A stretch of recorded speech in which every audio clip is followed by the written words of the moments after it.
नमस्कार बच्चों, मैं प्रियंका माथुर राजस्थान सरकार और वेदांता के CSR इनिशिएटिव की कक्षा में आप सभी का स्वागत करती हूं और हमारे टेक्निकल पार्टनर है मिशन ज्ञान। बच्चों, हम पढ़ रहे हैं कक्षा 8 की गणित और हमने शुरू किया है अध्याय 8 राशियों की तुलना। इससे पिछले वीडियो में हम पढ़ चुके हैं प्रश्नावली 8.1 जो कि आधारित थी अनुपात व प्रतिशत पर। आज हम पढ़ेंगे प्रश्नावली 8.2 के उदाहरण। उससे पहले हमको कुछ टॉपिक समझने होंगे। तो देखिए, आज का पहला टॉपिक है वृद्धि प्रतिशत अथवा ह्रास प्रतिशत ज्ञात करना। तो इसको भी हम समझते हैं उदाहरण से।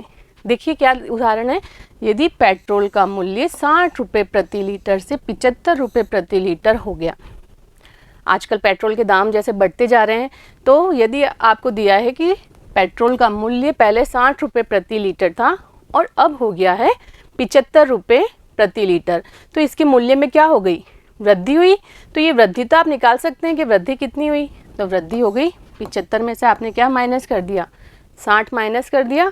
इसका मतलब क्या हुआ कि 15 रुपये प्रति लीटर मूल्य में हो गई वृद्धि। अब आपको निकालना है वृद्धि प्रतिशत।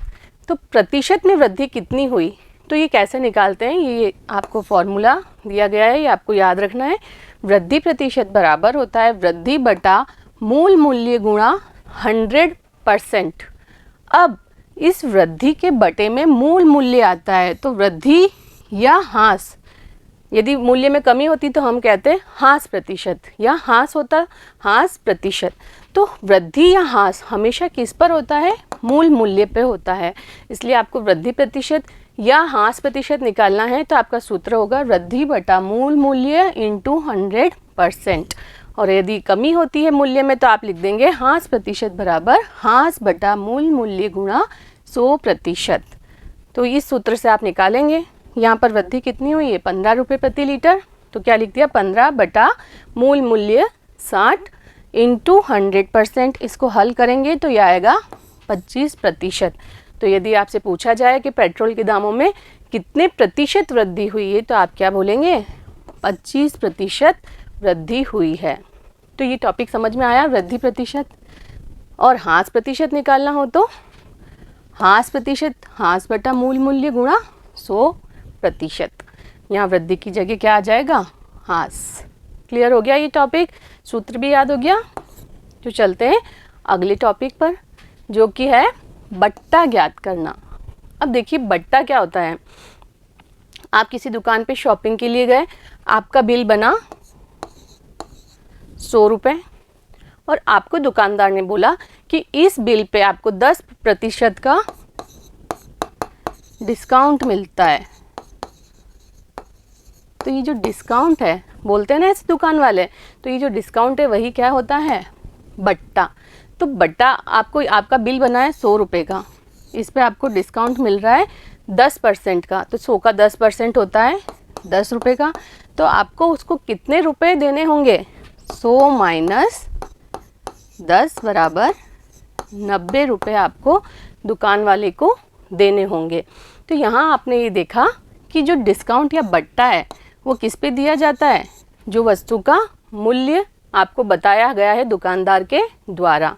तो आपको क्या करना होगा? उस मूल्य में से 10 जो आपको डिस्काउंट दिया है वो माइनस करेंगे, तो जो मूल्य आएगा वो आपको दुकान वाले को देना होगा।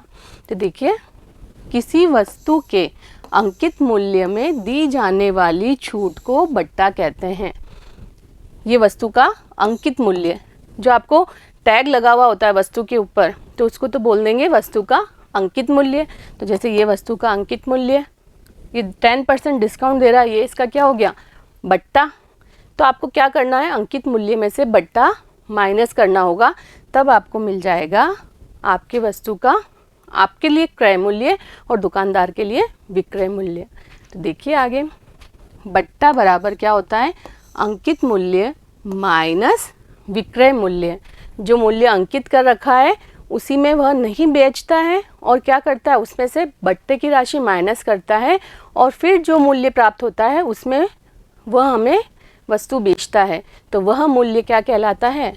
विक्रय मूल्य। जिस मूल्य पर वस्तु को बेचा गया वह वस्तु का विक्रय मूल्य। तो आपको अगर बट्टे की राशि ज्ञात करनी है तो क्या करना होगा? अंकित मूल्य में से विक्रय मूल्य माइनस करना होगा। क्लियर हुआ? समझ में आया? आगे देखिए बट्टा प्रतिशत। अगर आपको पूछा जाए कि कितने परसेंट का डिस्काउंट दिया गया है तो आप क्या लिखेंगे, बट्टा बटा अंकित मूल्य गुणा 100%। बट्टा हमेशा अंकित मूल्य पे निकाला जाता है। जैसे आपने कोई वस्तु खरीदने गए, उस पर लिखा है 2000 और आपको ये मिली है 1800 में, आप 1800 में ख़रीद के लाए हो, तो ये तो हो गया उसका अंकित मूल्य, ये हो गया उसका विक्रय मूल्य। तो आपसे पूछा जाए कितना बट्टा मिला आपको, तो कितना हो जाएगा, 2000 माइनस 1800 बराबर 200 रुपये का बट्टा दिया आपको या डिस्काउंट दिया दुकान वाले ने। और बट्टा प्रतिशत निकालना है तो क्या करोगे, बट्टे की राशि बटा कौन सा मूल्य, बट्टा हमेशा कौन से मूल्य पे दिया जाता है, अंकित मूल्य पे। तो अंकित तो कितना था यहाँ पर, 2000 गुणा 100%। इसको हल कर दोगे तो ये आ जाएगा 10%। तो बट्टा कितने प्रतिशत था, 10%। तो डिस्काउंट कितना था, मतलब 10% का। ठीक है, क्लियर हुआ। बट्टा हमेशा कौन से मूल्य पे निकालें, बट्टा प्रतिशत निकालना है तो अपॉन में आएगा अंकित मूल्य। क्लियर हुआ, बट्टा समझ में आ गया। तो आगे चलते हैं नेक्स्ट टॉपिक। इस पे आधारित एक उदाहरण है, देखिए। वस्तु का अंकित मूल्य 100 रुपये एवं विक्रय मूल्य 80 रुपये, तब बट्टा प्रतिशत ज्ञात करना है। तो क्या कर देंगे, पहले बट्टा निकालेंगे, अंकित मूल्य माइनस विक्रय मूल्य। अंकित मूल्य 100, विक्रय मूल्य 80, तो प्राप्त हुआ 20 रुपये। ये हो गया आपके बट्टे की राशि। और बट्टा प्रतिशत ज्ञात करना है तो बट्टा तो 20 रुपये का है, अपॉन में आएगा अंकित मूल्य। अंकित मूल्य कितना है, 100। ये 100 गुणा 100%। 100 से 100 कट गया तो कितना आ गया, 20%। क्लियर। अगला टॉपिक देखिए, बट्टे का प्रतिशत में आकलन।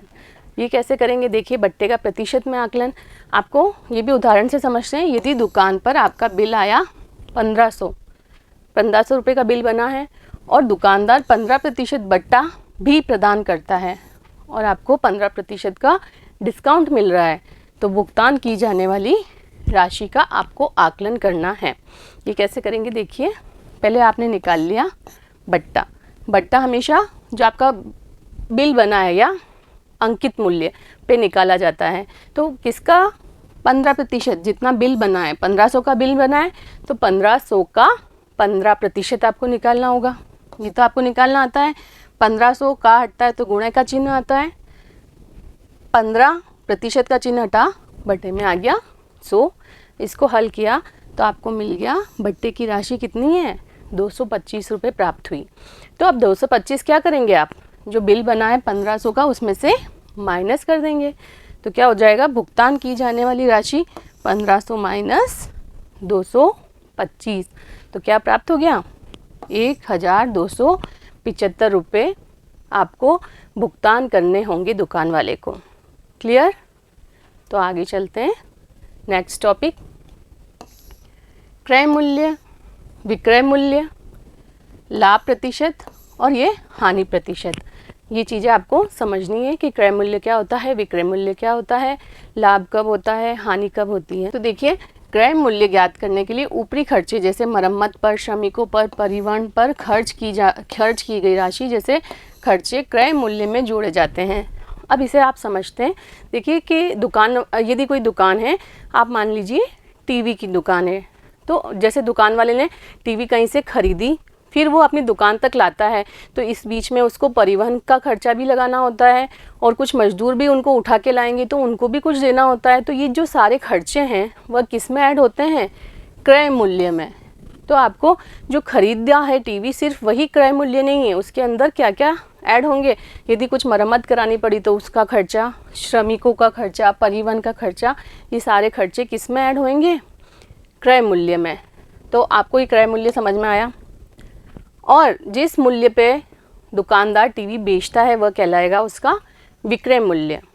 अब आपको ज्ञात करना है लाभ। तो लाभ हमेशा कब होगा, जब विक्रय मूल्य ज़्यादा होगा क्रय मूल्य से। ये तो आपको समझ में आ रहा है। यदि आपके पास, आपने 10 रुपये का पेन खरीदा और उसको बेचा है 20 रुपये में, तो 20 माइनस 10 रुपये क्या हुए आपके पास बच गए, तो वह आपका क्या हो गया, लाभ हुआ। तो लाभ क्या होता है, विक्रय मूल्य में से क्रय मूल्य माइनस किया जाता है। और आपको पूछा जाए कि लाभ प्रतिशत बताइए, तो कैसे निकालेंगे, लाभ प्रतिशत बराबर होता है लाभ बटा क्रय मूल्य गुणा 100%। लाभ या हानि हमेशा किस पे होती है, क्रय मूल्य पे होती है।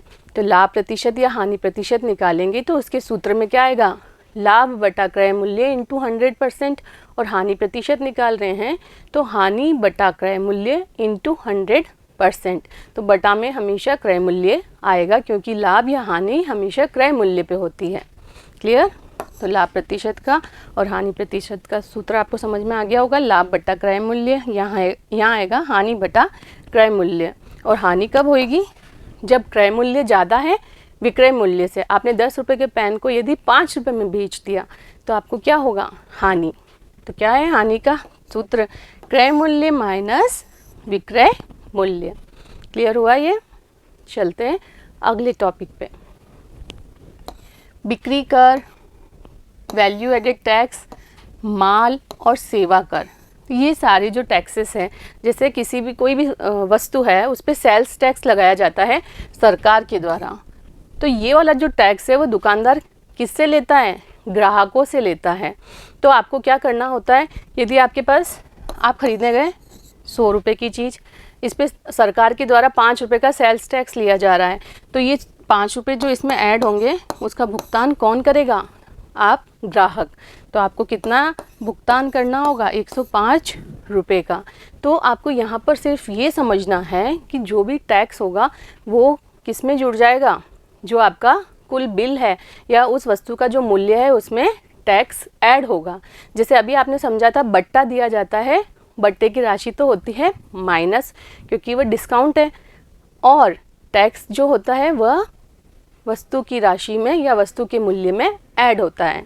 क्लियर। अभी ये सारे टैक्स को हटाकर एक ही टैक्स कर दिया है गवर्नमेंट ने 1 जुलाई 2017 से, जिसका नाम है जीएसटी। तो आपको सिर्फ यहाँ यही समझना है कि जो टैक्स है वह वस्तु के मूल्य में ऐड होगा। क्लियर। तो चल आप इस सभी पर आधारित हम हल करेंगे उदाहरण। तो चलते हैं उदाहरण नंबर 2 पर। देखिए क्या दिया गया है, पिछले वर्ष एक स्कूटर का मूल्य 34,000 था। कोई स्कूटर है, उसका मूल्य पिछले वर्ष 34,000 रुपये था। इस वर्ष इसके मूल्य में 20% की वृद्धि हो गई। स्कूटर का नया मूल्य आपको ज्ञात करना है। वृद्धि प्रतिशत दिया गया है। देखिए हल, पिछले वर्ष स्कूटर का मूल्य कितना था, 34,000। क्लियर। और क्या दिया गया है, इस वर्ष इसके मूल्य में प्रतिशत वृद्धि कितनी हुई, 20%। तो मूल्य में वृद्धि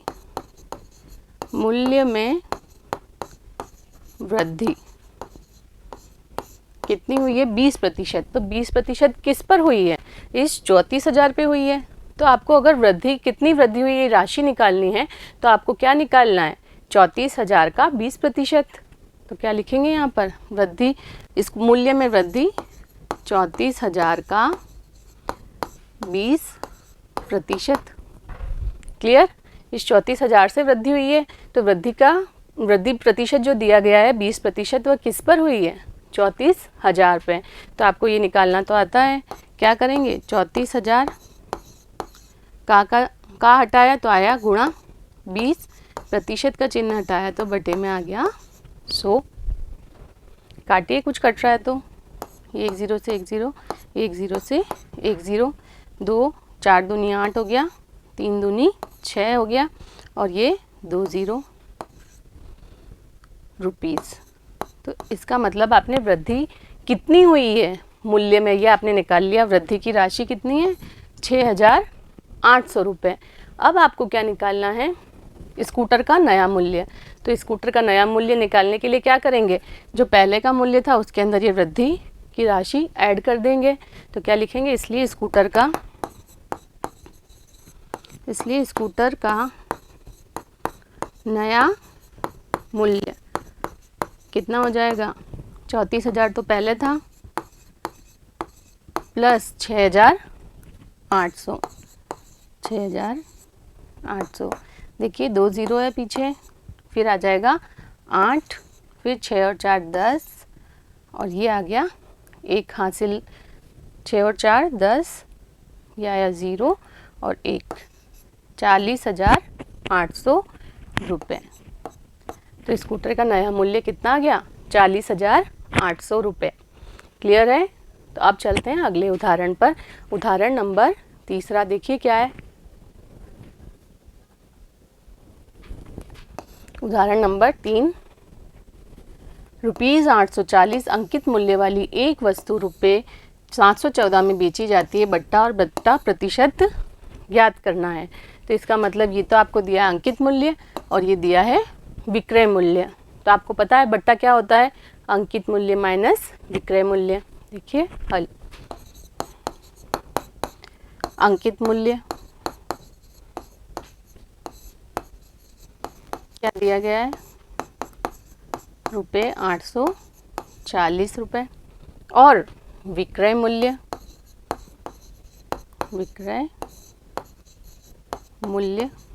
बराबर कितना दिया है, ₹714।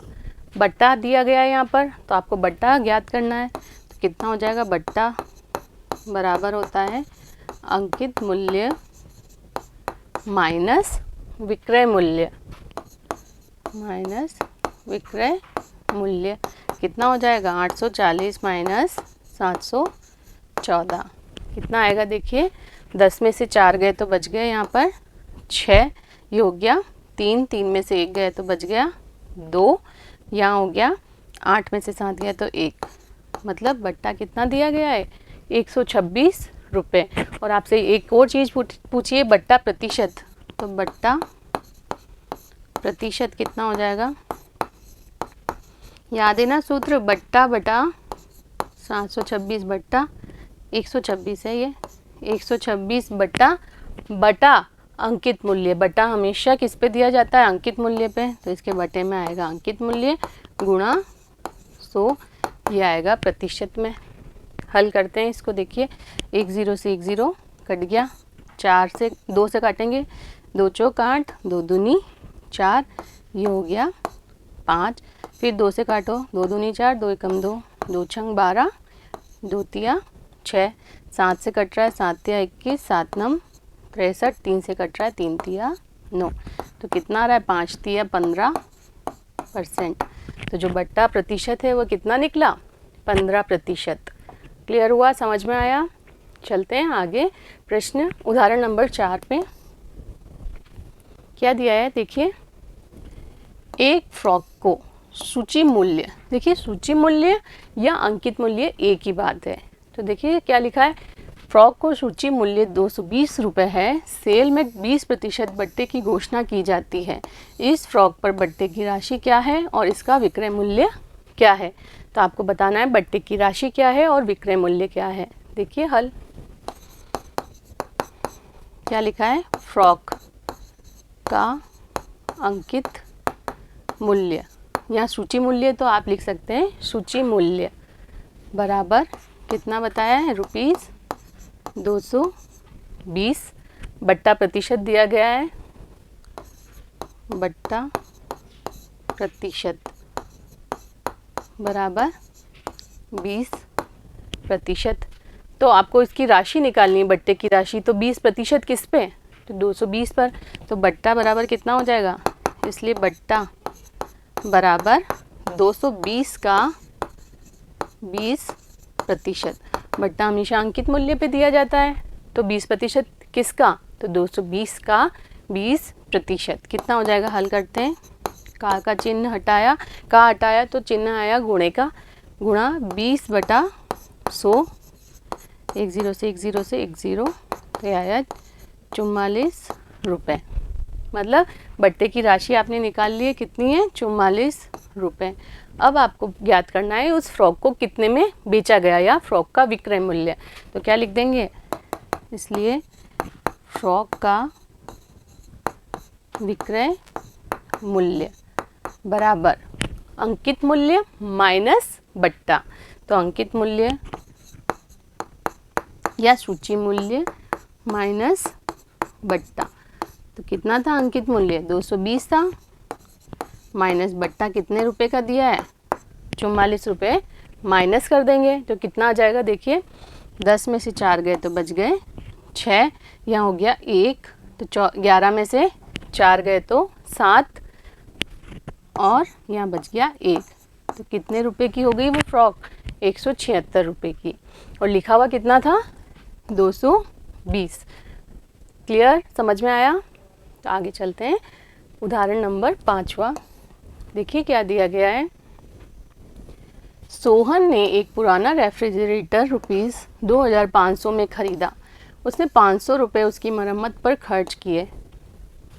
कोई रेफ्रिजरेटर ख़रीदा है 2500 में, उसके ऊपर उसने खर्चा किया है 500 रुपये का, उसमें कुछ खराबी होगी तो ठीक कराया है, और 3300 में बेच दिया, और 3300 रुपये में बेच दिया, मतलब ये उसका विक्रय मूल्य आ गया। उसका लाभ अथवा हानि प्रतिशत ज्ञात करना है।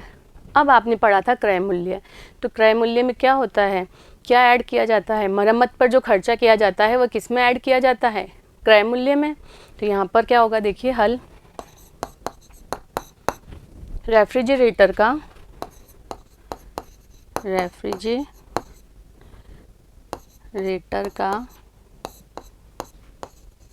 क्रय मूल्य क्या हो जाएगा, देखिए कितने में ख़रीदा है उसने 2500 रुपये में तो ख़रीदा है, और 500 रुपये मरम्मत पर भी तो खर्चा किया है, तो ये किस में ऐड हो जाएगा, जितने में ख़रीदा है उसमें इसको ऐड करना होगा, तब आपको क्या मिलेगा क्रय मूल्य।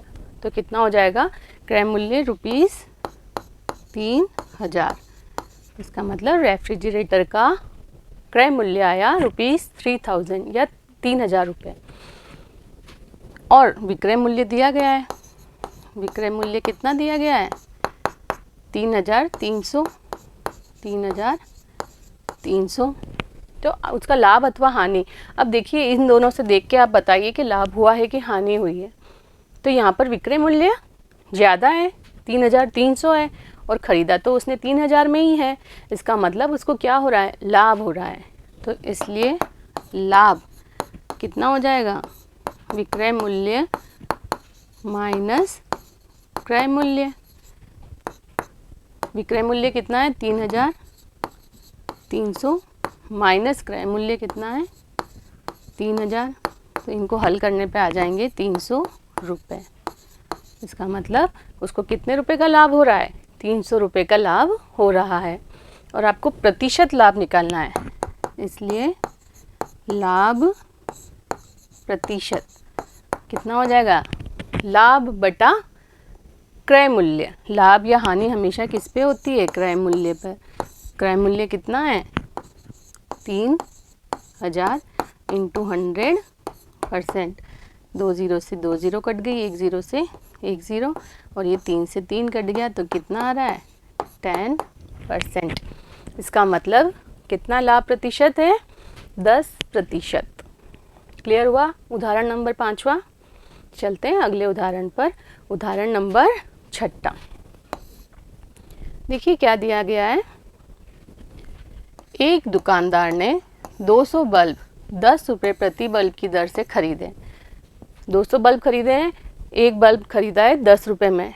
क्लियर, उनमें 5 बल्ब खराब थे। इन 10 बल्ब कितने 200 बल्बों में से 5 बल्ब खराब थे और उन्हें फेंकना पड़ा। शेष बल्बों को 12 रुपये प्रति बल्ब की दर से बेचा गया। लाभ अथवा हानि प्रतिशत ज्ञात कीजिए। देखिए कैसे करेंगे हल। कितने बल्ब हैं 200 बल्ब, तो क्या लिखेंगे 200 बल्बों का क्रय मूल्य। 200 बल्बों का क्रय मूल्य कितना हो जाएगा। एक बल्ब खरीदा है 10 रुपये में, तो 200 बल्ब कितने में खरीदेगा? 200 गुणा 10, 200 गुणा 10 तो कितने रुपए आ गया? 200 बल्बों का क्रय मूल्य 2000 रुपये। क्लियर? आगे पढ़िए। 5 बल्ब खराब थे। चूंकि 5 बल्ब खराब थे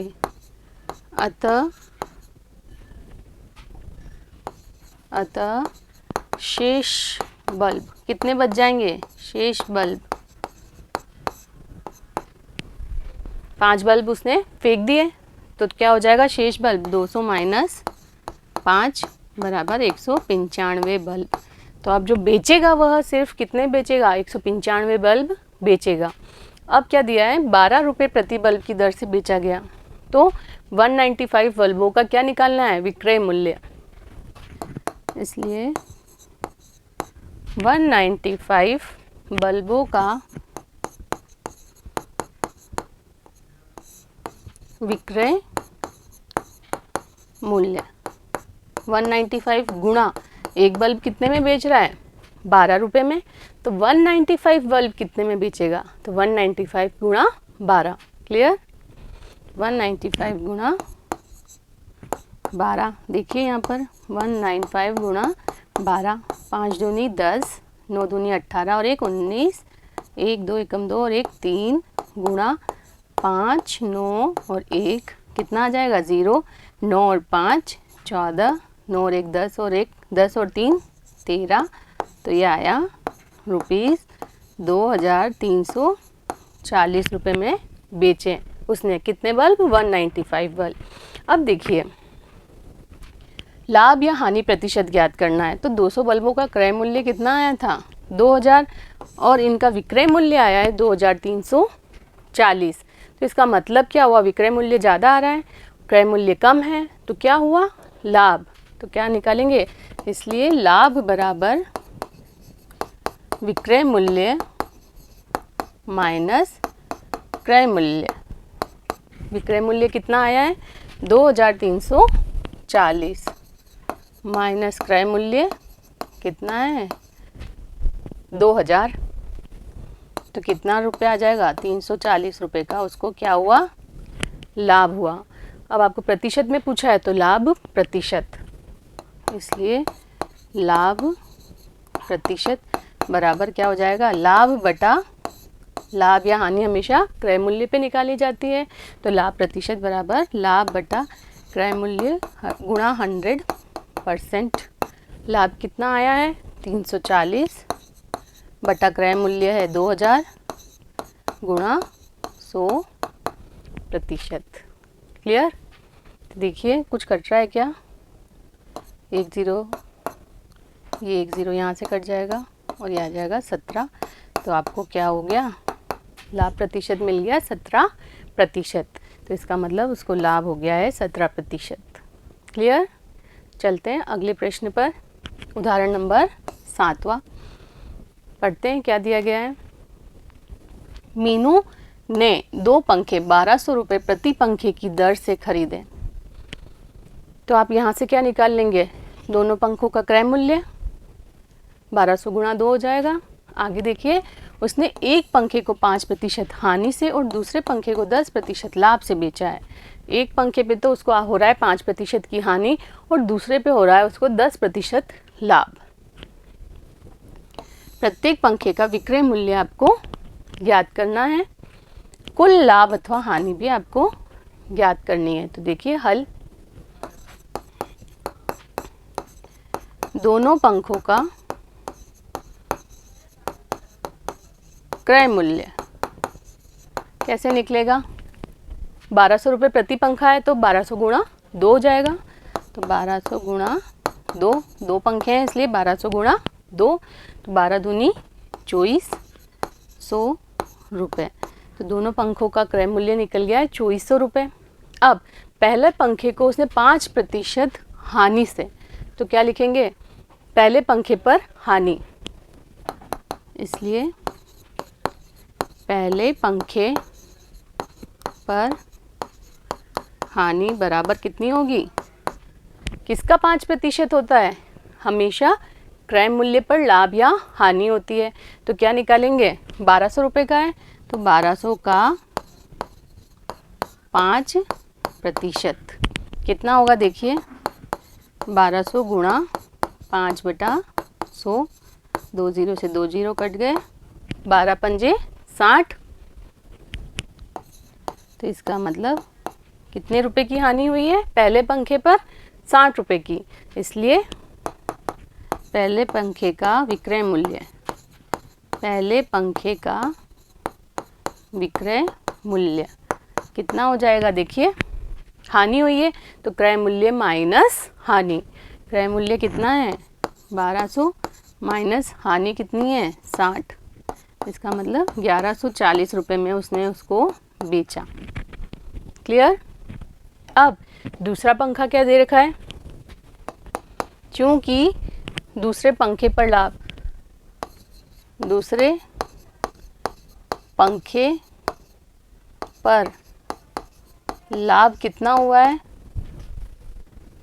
10% का। तो 10% किसका, 10% क्रय मूल्य का, तो 1200 का। तो क्या लिख देंगे आप, 1200 का 10%। ये क्यों हुआ, क्योंकि लाभ अथवा हानि दोनों ही क्रय मूल्य पे होती है और क्रय मूल्य दिया गया है 1200। तो इसके ऊपर कितना लाभ हुआ है और निकालने के लिए क्या निकाल लेंगे, 1200 का 10%। प्रतिशत का चिन्ह हटाया, नीचे आ गया 100। तो कितनी राशि आई, देखिए 120 रुपये लाभ हुआ। अब आपको निकालना है इस पंखे का, दूसरे पंखे का विक्रय मूल्य। इसलिए दूसरे पंखे का विक्रय मूल्य क्या हो जाएगा, क्रय मूल्य प्लस लाभ। तो क्रय मूल्य कितना था 1200 प्लस लाभ कितना है 120। तो कितना आ जाएगा, लाभ जुड़ेगा इसके अंदर, तो ये हो जाएगा 0231, मतलब 1320 रुपये में उसने दूसरा वाला पंखा बेचा और पहले वाला पंखा बेचा था 1140 रुपये में। तो आपको क्या निकालना है, कुल लाभ अथवा हानि भी आपको ज्ञात करनी है। तो आप क्या लिख देंगे, इसलिए दोनों पंखों का विक्रय मूल्य, इसलिए दोनों पंखों का विक्रय मूल्य कितना हो जाएगा, देखिए ये है 1320 प्लस ये कितना है 1140। तो कितना आ गया, ये 0, 4 और 2 6, 1 और 3 4, 1 और 1 2। अब देखिए यहाँ पर है 2460 और इन दोनों का क्रय मूल्य है 2400। कौन सा बड़ा है, विक्रय मूल्य बड़ा है, क्रय मूल्य तो 2400 है और ये है 2460। इसका मतलब विक्रय मूल्य ज़्यादा है तो हमें क्या हुआ है, लाभ। इसलिए लाभ कितना हो गया, इसलिए लाभ बराबर विक्रय मूल्य माइनस क्रय मूल्य। विक्रय मूल्य है 2460 माइनस क्रय मूल्य 2400। कितने रुपए का लाभ हुआ है, 60 रुपये का। क्लियर। आपको लाभ अथवा हानि भी ज्ञात करनी थी, प्रतिशत में नहीं पूछा है तो हम यहीं छोड़ रहे हैं। प्रतिशत में पूछा होता तो आप क्या करते, लाभ बटा क्रय मूल्य। तो क्रय मूल्य कौन सा आता 2400, तो 60/2400 गुणा 100। क्लियर हुआ, समझ में आया प्रश्न। आगे करते हैं उदाहरण नंबर 8वां। देखिए क्या दिया गया है, बिक्री कर ज्ञात करना। जो अभी हमने पढ़ा था जीएसटी, बिक्री कर आपको ज्ञात करना है। किसी दुकान पर एक जोड़ी रोलर स्केट्स का मूल्य 450 था। कोई दुकान है, उस पर रोलर स्केट्स का मूल्य बताया गया है 450 रुपये। वसूले गए बिक्री कर की दर 5% थी। बिल की देय राशि ज्ञात कीजिए। अब उसके ऊपर उसने वसूले हैं 5% बिक्री कर, तो बिल की देय राशि ज्ञात करनी है आपको। क्लियर।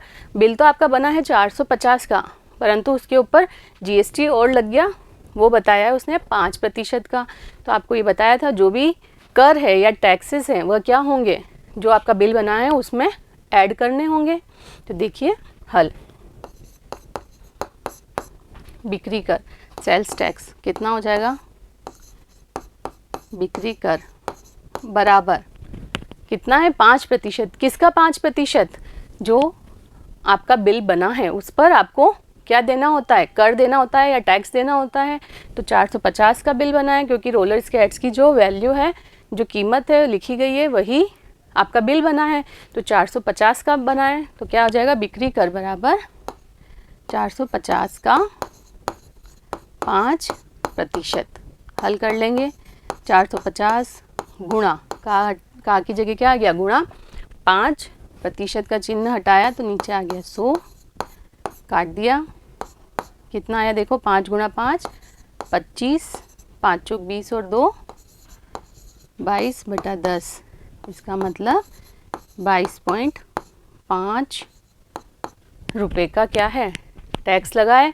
इसलिए बिल की देय राशि क्या हो जाएगी, इसलिए देय राशि कितनी हो जाएगी, इसके अंदर जो आपका बिल बना है 450 का, उसके अंदर क्या ऐड करना होगा, टैक्स की राशि। टैक्स की राशि आई है 22.5। तो कितना हो जाएगा देखिए, 450 प्लस 22 करेंगे, कितना हो जाएगा, 472.5 रुपये। 5 मतलब 0.5 मतलब 50 पैसे है, तो 0.50 कर दिया, तो ₹472.50 रुपीज़ उसको देने होंगे रोलर स्केट्स के। क्लियर हुआ, समझ में आ गया। चलते हैं अगले उदाहरण पर। उदाहरण नंबर 9। देखिए क्या दिया गया है। VAT value added tax, Waheeda ने एक कूलर 10% कर सहित ₹3300 में खरीदा। देखिए जो कूलर का ये वाला जो मूल्य है, इसके अंदर क्या है, 10% कर जुड़ा हुआ है। तो वेट के जुड़ने से पहले का कूलर का मूल्य आपको ज्ञात करना है। ठीक है, तो देखिए इसका हल कैसे करेंगे।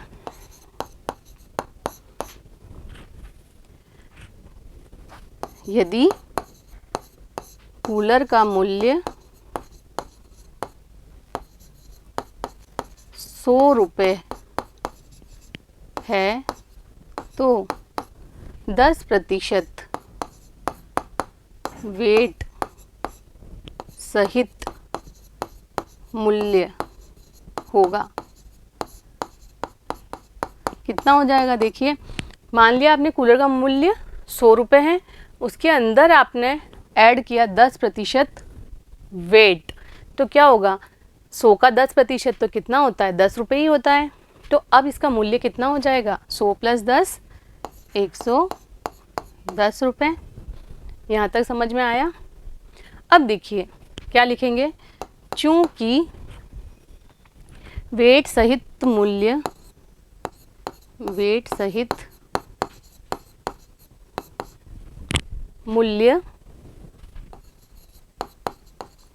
110 रुपये है, 110 रुपये है, तो प्रारंभिक मूल्य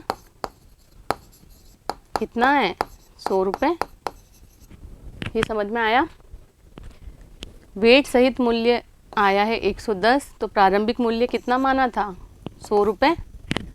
इसलिए वेट सहित मूल्य 1 रुपये है, तो प्रारंभिक मूल्य कितना हो जाएगा, 100/110। यहाँ जो लिखा है उसके बटे में चला जाएगा ये, तो 100/110। ये एक ही नियम आपने पढ़ रखे हैं। इसलिए वेट सहित मूल्य 3300 रुपये है, तो प्रारंभिक मूल्य कितना होगा, तो क्या लिखेंगे, इसलिए वेट सहित मूल्य ₹3300 है, तो प्रारंभिक मूल्य कितना हो जाएगा, ये कितना है, 100/110 गुणा हो जाएगा 3300। 3300 तो क्या हो जाएगा, ये कट गया 11 से, 11 × 33 और 0 मतलब कितना आ गया, 3000 रुपये। ये वाला क्वेश्चन एक बार आप फिर से समझें। देखिए क्या दिया गया है। वहीदा एक कूलर खरीदती है तो उसके ऊपर लगता है 10% का टैक्स। 10% टैक्स सहित वो चुका रही है 3,300 रुपये। तो आपसे पूछा गया है कि वेट जुड़ने से पहले या कर लगाने से पहले उस कूलर का मूल्य क्या था। क्लियर, मतलब उसका बिल कितने का बना था वो आपको बताना है। तो इसका ऐसे प्रश्नों को हल करने के लिए आप निकालेंगे 100 पर।